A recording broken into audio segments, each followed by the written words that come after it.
I'm at the bad guy for insisting my friends so pay their share for holiday accommodation. Hello, I'm a female, 43. My friend and I booked to go to an island. We had both been keen to go. We booked a 2-bed cabin, and because of the popularity of the place, we had to book and pay 10 months in advance. We split the cost 50-50. 2 months before we were due to go, he met someone and they commenced dating. The holiday comes up, and understandably she was a bit uncomfortable with him coming with me. I was given an ultimatum: either she comes or the entire holiday is called off. I didn't say yes immediately because I needed to check with the accommodation, as the island has a limited number of guests allowed, and I needed the okay from them first. My hesitation wasn't taken well. They thought I wasn't keen. I got back to them within 24 hours and said I had gotten the all clear for his girlfriend to also come, and she could book plane tickets for her. A week later, he informed me she had the tickets, and I asked him we could discuss rebalancing the accommodation costs now that there was 3 of us coming, as it should now be a 3-way split. I was surprised that he responded with anger. As far as he was concerned, the accommodation was paid for, and it was wrong and greedy for me to expect money from his girlfriend. He told me that he was paying for the entire holiday for his girlfriend, so it was still going to be just him and me paying. So it was unfair of me to not pay for half. I told him that there is 3 adults, 3 people, 3-way split. If he chose to pay for his girlfriend third, that was his choice and nothing to do with me. He told me his girlfriend was going to buy me a cocktail to say thank you for the accommodation, but if I was going to insist on the split, then I could forget it and buy my own damn cocktails, as he couldn't believe I was being so selfish. The thing is, a cocktail is $15, and I was currently covering half her accommodation cost $600. I don't think I wasn't a bad guy asking her them to cover her share of the accommodation. I hadn't even met her yet, but they thought I should cover her costs because it was already paid for. I'm not the bad guy for insisting she pay for her component of the cost. I'm not the bad guy for not providing my disabled, post-surgery friend a place to stay and making her feel like a burden. Hello, I'm a female, 20. I have a friend, 21 female, who is disabled and suffers with many medical conditions. In a few weeks, she's having a very important surgery and will need to heal for at least a week before she can travel by train back home. And she asked me if she can stay with me and my housemate, her other good friend, Jane, 23. The issue is that Jane is going on a holiday, and I'm going home to visit family, so neither of us will be in. She asked if I can cut my visit short, and I said no because I haven't seen them since Christmas. She pointed out that she can't afford to stay in a hotel for a week while she heals, and she feels abandoned by her friends when she needs them the most, especially since she will be in tons of pain. I tried explaining my situation to my friend, but she got really upset and called me selfish and prioritizing my own desires over her well-being. I snapped at her and said, "The world doesn't revolve around you. I'm not going to cancel plans to accommodate you." The argument spiraled, and she stopped responding to me and instead messaging my housemate bitching about me and how I won't cut my plans short and crying about how she feels like a burden. My housemate is being neutral, for he's ultimately said that the surgery recovery is more important and that I should have snapped. Am I truly the bad guy for reaching this way? Or is it understandable that I have my own commitments and limitations? What do you think? I'm not the bad guy for kicking out my pregnant teenage stepdaughter over my cat. Hello, I'm a 35, female. So I have been with my fiancé for 3 years now. He has 2 kids, a daughter, 22, who is a lovely girl, and the other daughter, she is 19, who I'll call Kim for the sake of the post. Kim has always had a bad attitude to everyone, especially me. Now before anyone assumes my fiancé was already divorced his ex 2 years before we even met, and his ex is a nice person who I get along with very well, so there is no hate from her and either. Kim is 3 months pregnant and living with us because we have more room for her and the baby. The baby daddy stays sometimes, but he has 2 jobs along with studies. So it's mainly been me who's take care of her. So the main issue today, her boyfriend came over, so my fiance suggested we let them have the house to themselves and go for a walk. About 2 hours later, I came home and noticed my cat missing, who Kim hated and wanted me to get rid of. I asked her where he was. Kim said she ran out the door, which I knew was bullshit. Whiskey is an elderly cat who even wouldn't go out on the porch if I didn't bring him. So I checked the Ring camera, and as expected, Kim threw Whiskey out that ran her off. My fiancé tried saying he is pregnant, her hormones are all over, and pregnancy brain messes with moment that he was gonna bring up getting rid of Whiskey for the baby's sake anyway. I was in tears till I looked over at Kim with a smug-satisfied look on her face. I just lost it. I got up in her face and screamed that she had 1 hour to find my cat or all her shit will be in the dumpster. And I was done being her slave. She said she wasn't looking for my stupid cat and back off as she was pregnant. My fiancé told me to calm down and we would look for the cat. I told him no, I will look for my cat, and when I go back, his daughter better be gone. And if he has issues, he could go too, because I was sick of dealing with his little witch of daughter, who everyone, including her own parents and boyfriend, awaits. I didn't wait for them to respond. I did hear her crying though. As you know, I found my cat. He was hiding in some bushes. It took 20 long minutes to find him. When I arrived home, they were both in the living room. My fiancé said he wanted to talk, but first, he said, I owe Kim an apology. I told him, go hell himself, and she will better stop pucking. She is at her boyfriend's family home as far as I know, and my fiancé is not talking to me. Yeah, I don't think I will give at least this soon. So my now ex-fiancé,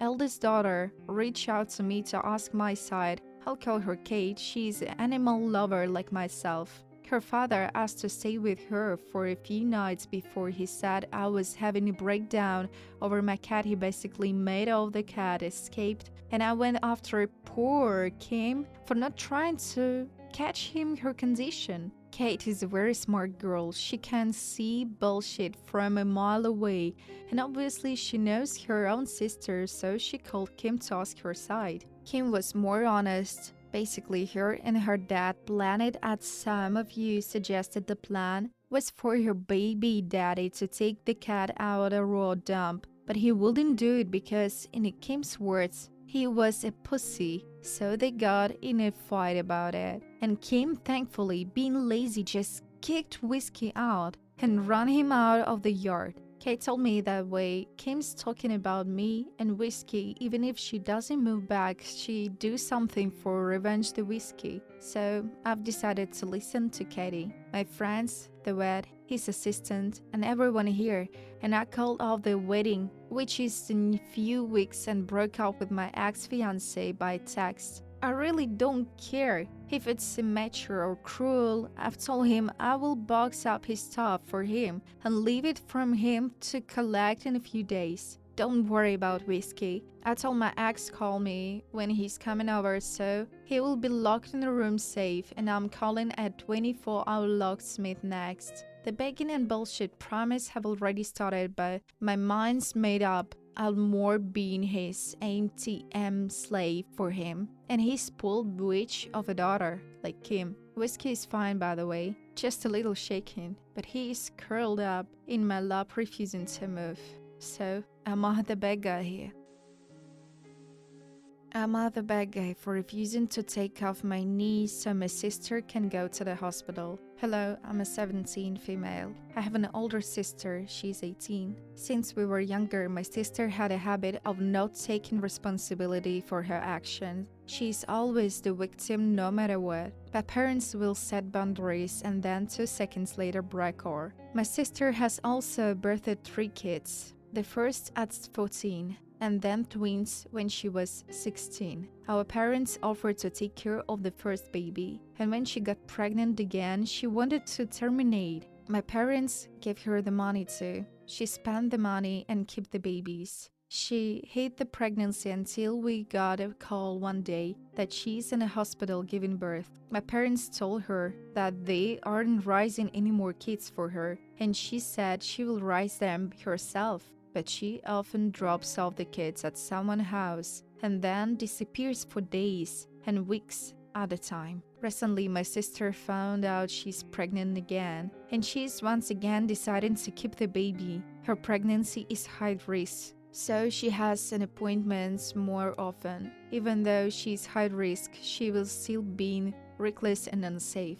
Her being unsafe led to her needing to be hospitalized. Everything ending up being fine, thankfully. However, not even a month later, she'll back to doing what she did before. She's in a hospital again, and it's looking like she will need it to be hospitalized, but my mom can't take any more time off work to watch the kids, and so they want me to watch the twins. I said no to watching the kids, and said that while I feel bad, I'm not giving up the rest of my summer to watch the kids, especially when my sister put herself in this occasion. Now my mom and sister are mad at me, calling me cruel and saying I'm heartless. They're saying I'm punishing my sister and being selfish. They got my dad involved, and even he said that I should just watch the kids for my sister. I don't want to. So, what do you think?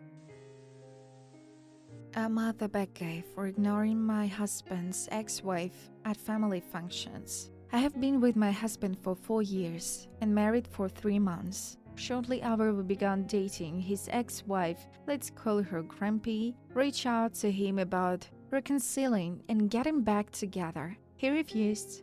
She cordoned to me in front of their kids, but when they are not around or we're on the phone discussing something regarding the kids, she made it abundantly clear she views me as an awful woman who stole her second chance away. Grumpy could not stand to hear anything about us. Anytime they were in the same place, thanks to her parents or events, games for the kids, she will go on a line about her life, her doings, her boyfriend while making conversation, but shut it down anytime my husband mentioned anything about our life together. Instead of, we have plans for today, he will go, I have those plans. It got to a point I told him I felt like he was hiding me to a place for her and was getting fed up with it. I don't expect us to be friends or anything of the sort, but I do expect for a grown adult woman to be able to hear, sorry, I can't take the kids right now because I'm on my way to my girlfriend's parents. I told, yeah, I'll be out of town for a couple of days. After our talk, he started using a co-parenting app to communicate with her, so it was only about the kids. The app worked until it came to wedding planning and making arrangements for the kids. They started using phone calls and talking in person again, and it started back up. Tipping point for me was her referring to our wedding as their father's big party. Since the wedding, we've been at events with her 4 times. If the kids are right there, I speak to her as necessary, but otherwise, I flat out ignore her. No answering questions, no responding to statements of her fishing for compliments or hers playing nice in front of others. This last event was my in-law's anniversary party. Since the party was during Grumpy's custody time, they invited her. Once again, I ignored her. I guess my mother-in-law noticed because when the party was over, she pulled me aside to tell me I had been rude to Grumpy. And while she knows she can be a bit much, I need to be the bigger person to Grumpy, and my husband can co-parenting peacefully. My husband feels he's damned if we do, damned if we don't situation, so he has no problem with me ignoring her, since I don't do it in front of the kids. So I'm the bad guy for ignoring his ex-wife whenever I'm around her. So what do you think? I'm the bad guy for not allowing my mother-in-law to use my ensuite while I was a new mom. So this happened 18 months ago, but my in-laws are still criticizing me for it. And I have ever used this as an example of what I have misbehaved in the effort to influence the opinion of my husband this week. Last year, I had a 3-month-old baby and was in the depth of BBD. I hadn't met my in-laws that much because they live in another country, but they wanted to come and see the baby, which I was more than happy to accommodate. I prepared the spare bedroom for them, bought lots of food for their arrival, and cooked all of their meals during their stay, which was exhausting while juggling a new baby really struggling with breastfeeding. But I was happy to do it for my in-laws. My ownership of the house predates my relationship with my husband, and it's a large 6-bedroom house with 4 bathrooms. We have one, we keep one for guests, and the other 4 are rented out to lodgers. All lodgers were carefully selected and are like part of our family. They were very kind to my in-laws during their stay. Now the issue. My mother-in-law didn't want to share a bathroom with my lodgers and wanted to use my ensuite, which will involve walking through my bedroom and my dressing room. For health reasons, she liked to lay down after a shower and didn't want to use any of the other 3 bathrooms because it would either involve walking through the house in a dressing gown or the pajamas that she slept in, or having to get dressed and undressed again. The spare bedroom is on the top floor, the next to the master, so this will help being somewhat negated by using the ensuite. Normally, I'm not precious about those things, but pretty much all the time I was in my room, I had my boobs out desperately trying to feed my son. I was still leaking lots, so entire room smelled of milk. And there was often washing all over the place from where I was struggling to keep up with things. I really didn't like the idea of the spare being intruded upon and politely declined, saying she was very welcome to use any of the other bathrooms. Initially, she burst into tears about this, and I was made to feel really bad for saying no, but knowing it will make me unable to cope with the visit, I stuck to my guns. At the end of the 4-5-day visit, I was getting ready to drive them to the airport for their flight home, and my mother-in-law pointed out how uncomfortable she was staying in my home and that it was an uncomfortable place for her to be. This really hurt me because not only did I expect lots of energy of hosting, but also I've spent a lot of time and money renovating my home to a high standard over the last 5 years, and I'm very proud of it. The fact that my in-laws are still adamant I wasn't a bad guy for this make me wonder whether it might be the case, so I thought I will drop it out there. A lot of people have asked about where my husband was. He did help me with cleaning and preparing the house. Generally, my husband is very helpful with the childcare in the house. However, he's been very hesitant to stand up for me with the family, so while he tried to explain to mother-in-law why it was important to me to have my privacy and try to declare things, he never set a boundary that it wasn't appropriate for them to act as they did, and also wouldn't acknowledge this to me. So, what do you think? Am I the bad guy for not getting upset when my dad with Alzheimer called my current girlfriend my ex-girlfriend's name? My dad is in his 60s and has been diagnosed with early onset Alzheimer's, which has been very difficult for my family. He met my current girlfriend after he already started to show symptoms, but knew my ex-girlfriend very well when he was healthy. He referred to my current girlfriend by my ex-girlfriend's name, and she became very upset. She got mad at me for not apologizing on behalf of my dad. I mentioned that I'd understand that it hurts her feelings, but seeing him not even know people's names was very upsetting for me. And I will not apologize because it's not his fault, and Alzheimer is a terrible disease. I told her she was being selfish about a trivial thing and didn't realize that this incident was a stark reminder of what was happening to my dad. So, am I the bad guy here?